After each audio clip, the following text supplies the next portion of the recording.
The Hobbit was an experiment, I recall.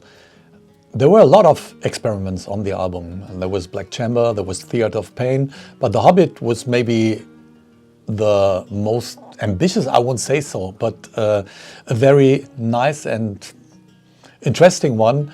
We just found out that we loved In the Forest so much that we thought, well, we could somehow come up with a second part for it and do a heavy version of what we just did.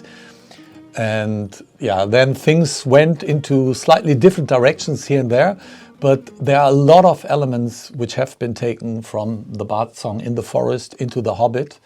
And yeah, lyrically it's also a great one about the J.R. Tolkien prequel to The Lord of the Rings. That was the first book I read from Tolkien, and I really loved the story.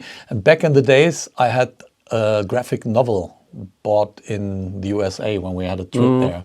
And that, up to the day, is one of the very rare graphic novels I'm collecting. Yeah. I think The Hobbit is a bit overshadowed by the success of In the Forest. I absolutely love that song. I think we should play it live way more often, you know, in connection with the big Bard song.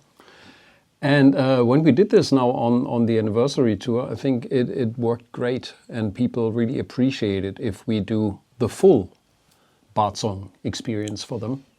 So we should do that way more often. Yeah, but if you want, you have to move a bit more in front of stage, because to me, it is always a bit different than maybe the perception Markus has or Andre has.